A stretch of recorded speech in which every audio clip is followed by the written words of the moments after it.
Ini saya ketemu Gusmus pertama sekali di rumah yang sangat sederhana ini. Nah, tadi ketika saya ada yang bertanya apakah di Aceh juga ada suasana orang-orang mengunjungi atau bersilaturahmi ke rumah ulama. Gusmus lalu menyahut, orang biasa seperti saya ada juga yang kunjungi nggak di sana gitu ya. Harapan saya ya mudah-mudahan Gusmus pertama sehat selalu, tetap sehat selalu sebagai mungkin ayah kita, selain mungkin beliau sebagai tokoh ulama dan sebagainya. Kami mungkin generasi ke depan juga bisa menjadi spirit bagi kami untuk tetap bisa ya seperti punya spirit seperti beliau gitu.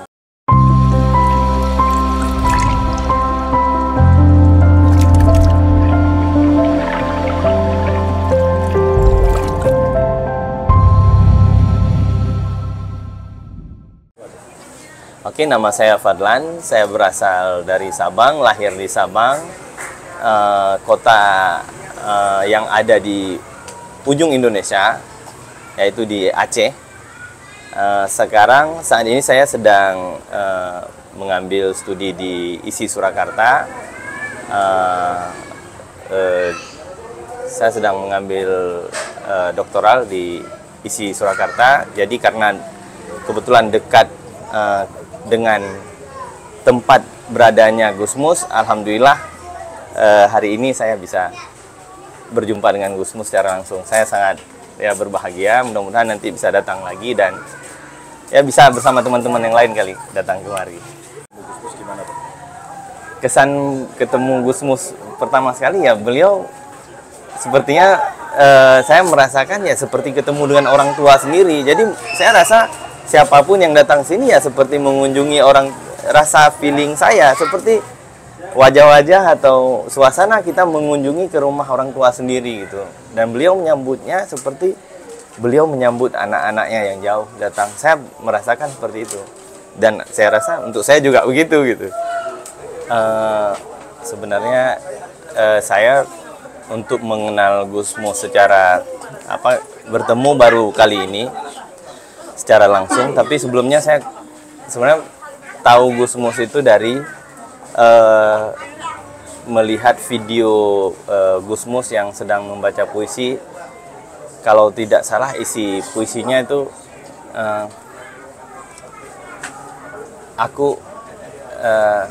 aku harus bagaimana. Nah, itu ada, dan puisinya mungkin saya udah lupa isinya. Nah, saya melihat sosok Gusmus ini yang beliau ini saya melihat seorang ulama juga sastrawan yang peduli terhadap perkembangan publik atau terhadap negara. Kita lihat dari puisi yang beliau ciptakan gitu dan beliau bacakan, di mana puisi ini berisi tentang kritik tapi tidak terlepas dari bahasa-bahasa santun, bahasa-bahasa yang lahir dari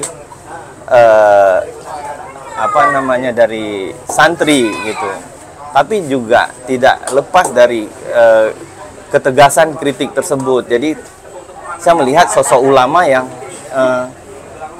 berani atau mau mengungkap hal-hal yang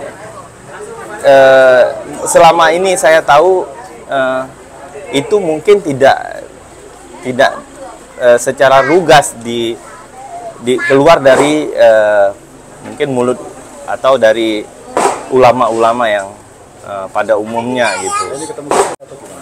Ini saya ketemu Gusmus pertama sekali di rumah yang sangat sederhana ini. Nah, itu nggak jauh mungkin dari beliau yang tampil secara mungkin di media sosial. Di rumah yang sederhana ini, beliau yang sederhana. Tadi ketika saya ada yang bertanya apakah di Aceh juga ada suasana orang-orang mengunjungi atau bersilaturahmi ke rumah ulama atau pemuka agama begini di Aceh seperti di sini, saya bilang ada juga. Nah, Gus Mus lalu menyahut, orang biasa seperti saya ada juga yang kunjungi nggak di sana gitu ya. Nah ini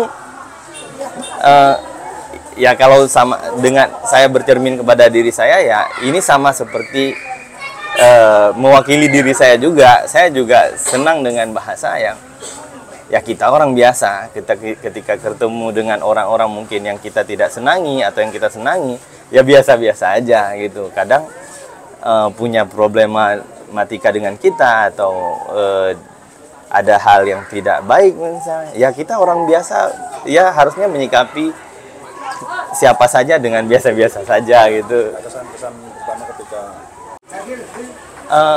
harapan saya ya mudah-mudahan Gus Mus pertama sehat selalu, tetap sehat selalu sebagai mungkin ayah kita, selain mungkin beliau sebagai tokoh ulama dan sebagainya. Saya basis dari seni rupa, saya memang bergerak di bidang seni rupa, ya mungkin beliau seorang ulama yang juga memahami perihal tentang religi, dan juga memahami tentang kondisi sosial atau budaya. Saya pikir keberadaan Gus Mus harus tetap bagaimana puisi-puisi beliau yang tetap membela kepada rakyat, kepada kebenaran, terus ada tergaung yang mewakili kami mungkin generasi ke depan juga bisa menjadi spirit bagi kami untuk tetap bisa ya seperti punya spirit seperti beliau gitu.